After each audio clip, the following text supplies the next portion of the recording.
आपने recently notice किया होगा कि कई जगह पर आपको नॉमिनेशन फाइल करने के लिए कहा जाता है, फिर चाहे वो आपके बैंक अकाउंट के लिए हो, आपके डीमैट में पड़े शेयर्स के लिए हो, म्यूचुअल फंड के लिए हो, ईपीएफ एक्सेट्रा।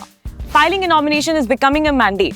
पर कभी आपने सोचा है कि अगर एक इंडिविजुअल ने नॉमिनेशन और विल में दो अलग लोगों का नाम लिखा है तो ये एसेट्स किसे जाएंगे? Hello everyone, I am Aastha Khurana and welcome to Zerodha Varsity videos.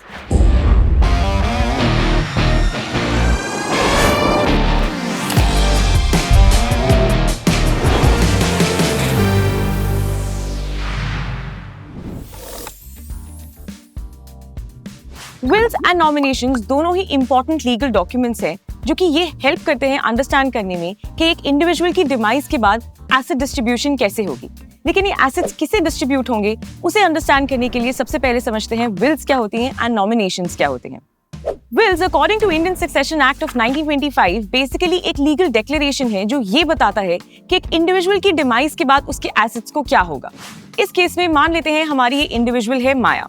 माया एक विल बनाती है which is basically a detail letter जिसमें वो अपनी विशेस के अकॉर्डिंगली ये मेंशन करती है कि उसके एसेट्स को कैसे एंड किसे डिस्ट्रीब्यूट किया जाएगा। वो चाहे तो अपने एसेट्स को डायरेक्टली ट्रांसफर कर सकती है या फिर चाहे तो उन एसेट्स को बेचकर उन सेल्स प्रोसीड को ट्रांसफर कर सकती है। वो अपने एसेट्स अपने लीगल हेयर को ट्रांसफर कर सकती है या फिर चाहे तो अपने रिलेटिव्स को भी ट्रांसफर कर सकती है।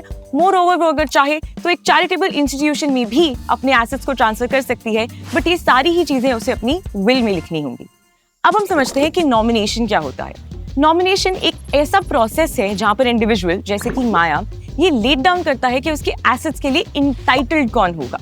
अब माइंड यू, यहाँ पे keyword to notice is that this nominee is entitled to hold the asset but is not the owner of the asset. So basically एक नॉमिनी एक कस्टोडियन की तरह काम करता है जिसे ये एसेट्स ट्रांसफर होते हैं, जो उसे मैनेज करता है एंड वक्त आने पर सही टाइम पर लीगल हेयर को ट्रांसफर करता है। बट द क्वेश्चन इज कि नॉमिनेशन की जरूरत क्या है? अगर किसी वजह से इंडिविजुअल जैसे कि माया अपनी विल नहीं बनाती तो उस केस में अगर हमारे पास एक नॉमिनी हो तो ये सारे ही एसेट्स उसे ट्रांसफर होंगे एंड नॉमिनी वक्त आने पर इसे लीगल हेयर को ट्रांसफर करेगा। मोर ओवर नॉमिनी हमें इस कंडीशन में भी हेल्प करता है to avoid stagnation of the assets of the owner. इसका मतलब ये कि आपके एसेट्स बहुत सारे इंस्टीट्यूशन में पड़े हुए हैं। अगर कोई नॉमिनी हो तो उन इंस्टीट्यूशन से नॉमिनी के पास वो होल्डिंग्स इजीली आ जाती हैं। एंड अगर एक इंडिविजुअल ना ही विल छोड़कर जाता है ना ही नॉमिनी ले करके जाता है तो उस केस में इन इंस्टीट्यूशन में से उन एसेट्स या उन होल्डिंग्स को निकालना थोड़ा मुश्किल हो सकता है। मोर ओवर जब भी आप अपने लीगल हेयर का नाम मेंशन करते हैं और आपका डिमाइस ऐसे कंडीशन में होता है जहाँ पे वो लीगल हेयर माइनर है तो उस केस में भी नॉमिनेशन या फिर नॉमिनी आपको हेल्प करता है, बिकॉज पहले वो मनी उसके पास ट्रांसफर होगी, वो उसे मैनेज करेगा जब तक एक माइनर मेजर नहीं बन जाता।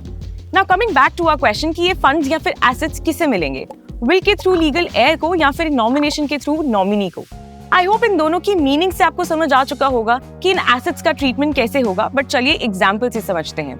मान लेते हैं माया ने एज अ नॉमिनी अपने ब्रदर का नेम दिया है लेकिन अपनी विल में अपने लीगल हेयर अपना सन को बनाया है। तो इस केस में अगर माया के डिमाइस के बाद जो भी शेयर्स उसके डीमैट अकाउंट में पड़े हैं वो एज अ नॉमिनी सबसे पहले उसके ब्रदर को जाएंगे एंड बाद में वो ब्रदर उसके लीगल हेयर यानी कि उसके सन उसके बेटे को वो सब चीजें ट्रांसफर कर देगा। अगर लीगल हेयर एंड नॉमिनी दोनों ही एक ही इंडिविजुअल हो तो ये प्रोसेस और भी सिंपल एंड ईजी हो जाता है। So there you have it. Now you know कि आपके डिमाइस के बाद आपके एसेट्स का डिस्ट्रीब्यूशन कैसे होगा, बट उसके लिए जरूरी है for you to file a nomination and get your will executed. I hope you like this video. See you in the next one.